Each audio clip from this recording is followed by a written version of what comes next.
அவர் power வாங்கி வச்சிருக்காரு, விக்கிறார். நீ யார் இந்த பில்டிங் விக்கிறதுக்கு? கேட்க மாட்டீங்களா? அப்ப நம்ம யார்கிட்ட விக்கலாம்?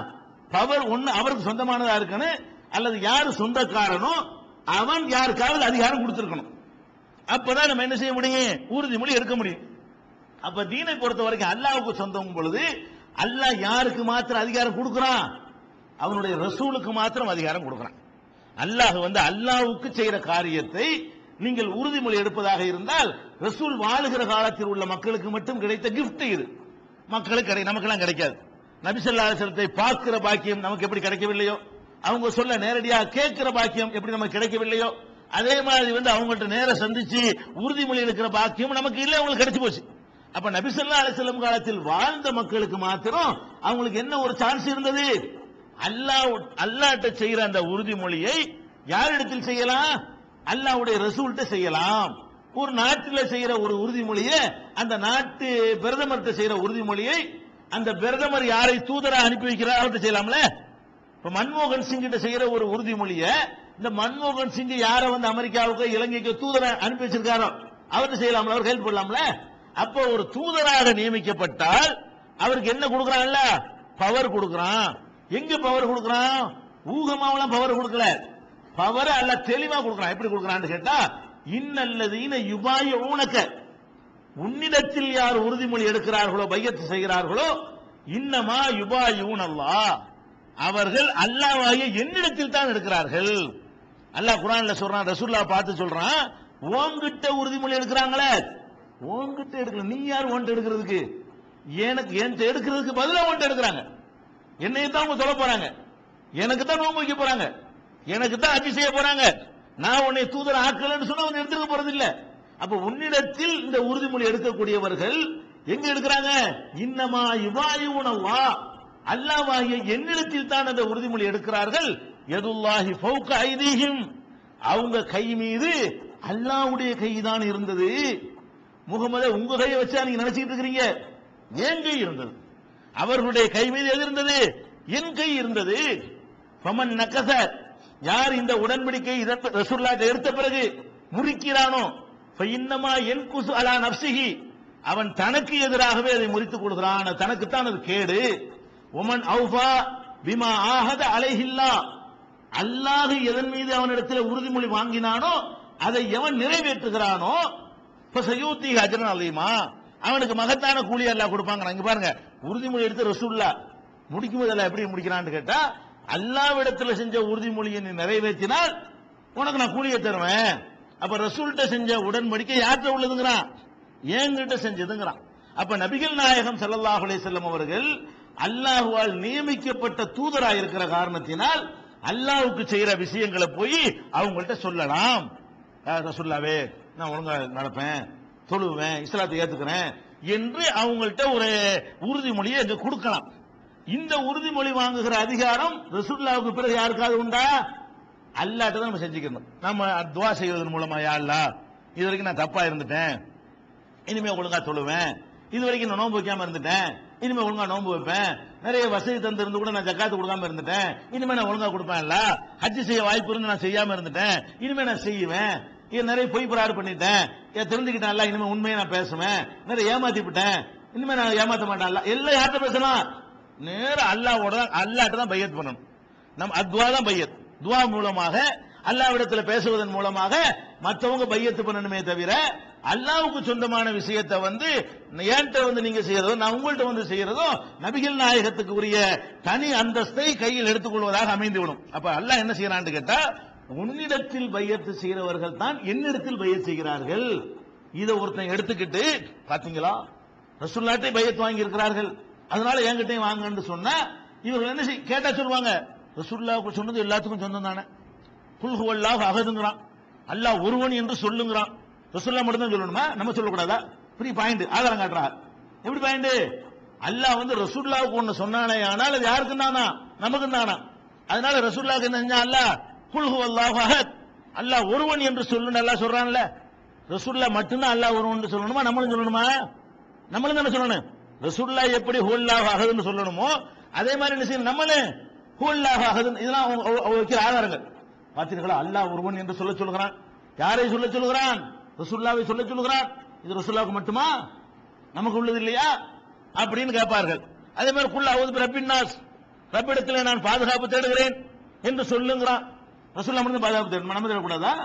குல் ரப்பி சித்னி இல்மா, இல்மை எனக்கு அதிகமாக்கி தாண்ட கேளுங்கிறான் அல்லாஹ் ரசூலுல்லாஹ் பார்த்து. ரசூலுல்லாஹ் மட்டும் தான் கேட்பாங்க, நமக்கு கூடாதா? அப்ப ரசூலுல்லாஹ்வுக்கு உன்னை அல்லாஹ் சொன்னால் அது யாருக்கு தான்? எங்களுக்கு தான். அதனால ரசூலுல்லாஹ்ட்ட உடன்படிக்கை செஞ்சத அல்லாஹ் ஒரு ஆர்வமூற்ற காரணத்தினால் எங்கள்கிட்ட நீங்க பையத்து வாங்கலாம் அப்படின்னு சொல்லி ஒரு பயங்கரமான ஒரு தத்துவத்தை என்ன செய்வாங்க, விளக்குவாங்க. அப்ப திருப்பி நம்ம கேட்கணும், அப்ப ரசூலுல்லாஹ் 11 கல்யாணம் பண்ணா நம்மளும் பண்ணிக்கலாம், அப்படியா? அப்படி வரணும்ல. ரசூலுல்லாஹ் வசீலாங்கிற பதவி அல்லாஹ் கொடுப்பான்னு சொன்னா நம்மளுக்கும் கொடுப்பான், அப்படி எடுத்துக்கலாமா? அப்ப ரசூலுல்லாஹ்வுக்காக பாங்க சொல்லிட்டு ஸலவாத் ஓதணும்னா எனக்காக ஸலவாத் ஓதுங்க. ரசூலுல்லாஹ் ஓதுறீல்ல, எனக்காக ஓதுங்க. ரசூலுல்லாஹ் மறுமையில சிபாரிசு பண்ணுவாங்கன்னா நான் தான் சிபாரிசு பண்ணுவேன். ரசூலுல்லாஹ் சொன்ன எல்லாத்துக்கும் தானே. உன்னை உயர்ந்த இடத்துல அல்லாஹ் எழுப்புவான். அஸா யபஸக ரப்புக மகாமன் மஹமூதா, உயர்ந்த இடத்துல அல்லாஹ் உன்னை எழுப்புவான். அவ்வளவு மட்டும் எழுப்புவான், என்ன எழுப்ப மாட்டானா? எப்படி நான் திருப்பி கேட்கலாம்ல? இது எதனால வருது? அறியாமைங்க. அறியாமை. குர்ஆனை எப்படி விளங்குறது, எப்படி அதை அணுகுவதுங்கிற ஒரு நாலேஜ் இல்லாம இந்த மாதிரி 2-3 வார்த்தையை போட்டு என்ன செய்யறாங்க, அவங்க ஒரு பெரிய இது மாதிரி காட்டுறாங்க. ஒரு விஷயத்தை விளங்கிக்கிறேன்னு நபி ஸல்லல்லாஹு அலைஹி வஸல்லம் அவர்களை பொறுத்த வரைக்கும் அவங்களுக்கு பிரத்யேகமானது என்று சிலது இருக்கிறது, எல்லாருக்கும் பொதுவானது சிலது இருக்கிறது. எது பிரத்யேகமானது என்று நேரடியாகவோ அதுல சிந்தித்து பார்ப்பதன் மூலமாகவோ விளங்குகிறதோ அந்த விஷயம் அவங்களுக்கு மட்டும் உள்ளது. அவங்களே சில விஷயத்தை என்ன பண்ணிருப்பாங்க, உதாரணமா எடுத்துக்கிறீங்களேன், ஜக்காத் இருக்குது. ஜக்காத் நான் எனக்கு வசதி இல்லாட்டி நான் வாங்கலாம், உங்களுக்கு வசதியா நீங்க வாங்கிக்கலாம். ஆனா ரசூலுல்லாஹ் வாங்கலாமா? வாங்கக்கூடாது. இதை வச்சுக்கிட்டு ரசூலுல்லாஹ் வாங்காத காரணத்தினால் நம்ம யாரும் ஜக்காத் வாங்க கூடாது. ஜக்காத் யார் தான் கொடுக்குறதுங்க? ரசூலுல்லாஹ் ஜக்காத் வாங்காத காரணத்தினால் யாருமே என்ன செய்யக்கூடாது, ஜக்காத்து வாங்கக்கூடாது. ரசூலுல்லாஹ்வுக்கு தடை இருக்குல்ல, அதனால நமக்கு தடை சொல்ல முடியுமா? சொல்ல முடியாது. ஏன்னு கேட்டா நபி ஸல்லல்லாஹு அலைஹி வஸல்லம் அவர்கள் சில விஷயங்களை இது எனக்கு மட்டும்தான் சொல்லிவிட்டாங்க. என்ன உலான்னு சொன்னாங்க, நிறைய விஷயங்கள் சொன்னாங்க. உதாரணமா நம்ம நோன்பு வைக்கிறோம். நோன்பு நம்முடைய நோன்பு சுபஹ் டு மக்ரிப் தான். அதை தாண்டி வைக்கிறது நம்ம தடை இருக்குது. சுபஹ்ல ஆரம்பிக்கணும், சூரிய மறைஞ்சவன திறந்துடணும், இவ்வளவுதான் நம்ம நோன்பு. நபி ஸல்லல்லாஹு அலைஹி வஸல்லம் நோன்பு எப்படி தெரியுமா? விசால் நோன்பு. விசால்னா என்ன அர்த்தம்? சுபஹ்ல நோன்பு வைப்பாங்களா, மக்ரிப் ஆயிருமா நோம்பாவே இருப்பாங்க, ராத்திரி தான் நோம்பா இருப்பாங்க, அடுத்த நாள் நோம்பா இருப்பாங்க, அடுத்த நாள் நோம்பா இருப்பாங்க. 24 ஹவர்ஸ் ஆக 3 நாளா நோம்பா இருப்பாங்க. சஹாபாக்கள்லாம் கேட்பாங்க, அல்லாஹ்வுடைய தூதரே நீங்க மட்டும் இப்படி வச்சுட்டு எங்களை மட்டும் தடுக்கிறீங்கள அப்படிம்பாங்க. அப்ப ரசூலுல்லாஹ் ஐயுக்கும் இஸ்லீக், என்ன மாதிரி நீங்க யார் இருக்கிறீங்க? எனக்கு அல்லாஹ் புறத்திலிருந்து எனக்கு ரிஸ்க் தரப்படுகிறது, எனக்கு தாங்க முடியும், உங்களுக்கு முடியாது. நான் 3 நாள் 72 மணி நேரம் நான் நோன்பு வைப்பேன், நீங்க என்ன செய்ய முடியாது, அப்படி வைக்க முடியாது. அதிகபட்சம் 12-12.5 மணி நேரம் தான் நீங்க வைக்க முடியுமே தவிர கண்டினியூவாக 24 மணி நேரமோ 36 மணி நேரமோ உங்களுக்கு நோன்புக்கு அனுமதி கிடையாது என்று நபி ஸல்லல்லாஹு அலைஹி வஸல்லம் தடுக்கிறாங்க. அசருக்கு பிறகு நபி ஸல்லல்லாஹு அலைஹி வஸல்லம் தொழுவாங்க 2 ரக்காத், நீங்க தொழுவாதீங்க தடுத்தாங்க. அவ தொழுதா நானும் சொல்ல முடியுமா? அவ தொழுதா நான் தொழுதுருக்க, நீ உனக்கு தடனை தொழக்கூடாது. அப்ப ரசூலுல்லாஹ் தொழுவாங்க, உங்களுக்கு தடுத்து இருக்கிறாங்க. அப்ப இது எனக்கு மாத்திரம் உரியதுன்னு விளங்குதா இல்லையா? ரசூலுல்லாஹ் மௌத்தா போயிட்டாங்க, அவங்க மனைவிமார்களை வேற யாரும் கல்யாணம் பண்ணலாமா? பண்ணக்கூடாது. மத்த யாரும் மௌத்தா போனா அவனுடைய மனைவிமார்களை வேற யாரும் செய்யலாம், விரும்பினா 2 பேரும் சம்மந்தப்பட்டால் கல்யாணம் மறுமணம் பண்ணிக்கலாம். ரசூலுல்லாஹ்வுடைய மனைவிமார்கள் வேற ஒரு கல்யாணம் பண்ண முடியாது. அப்ப ரசூலுல்லாஹ்வுடைய செயல்பாடுகளை பொறுத்த வரைக்கும் எப்படி இருக்கு, 2 விதமாக அமைந்திருக்கிறது.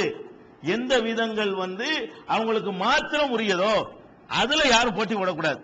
எந்த விஷயங்கள் அல்லாஹ் ஒருவன் என்று சொல்லுங்கிறது அவங்களுக்கு மாத்திரம் உள்ளது இல்ல, அது அனைவருக்கும் அதுக்கு அனுப்பப்பட்டார், நமக்கே தெரிகிறது இது அனைவருக்கும் உள்ளதுதான் சொல்லி. அப்ப இந்த பையத்தை எடுத்துக்கிட்டீர்களே, ஆனால் இது அவங்களுக்கு மாத்திரம் உரிய அந்த லிஸ்ட்ல சேருமா அல்ல எல்லாருக்கும் உள்ளதா சேருமா?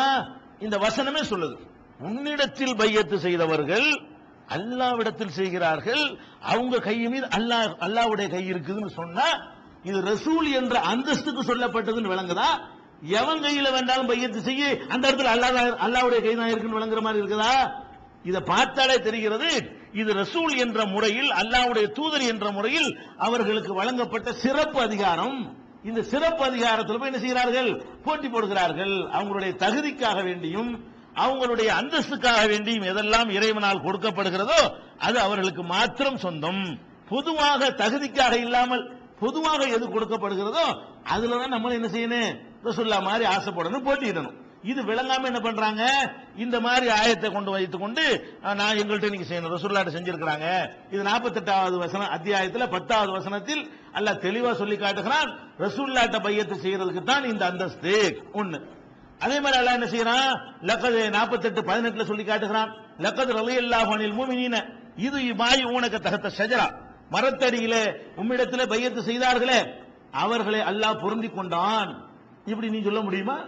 என்னிடத்தில் யார் பையத் செய்தார்களோ அவர்களை அல்லாஹ் பொருந்திக் கொண்டான்னு சொல்ல இயலுமா? உன்னையே பொருந்திக் கொண்டான்னு சொல்ல இயலாது. அவங்கள்ட்ட பையத் செஞ்ச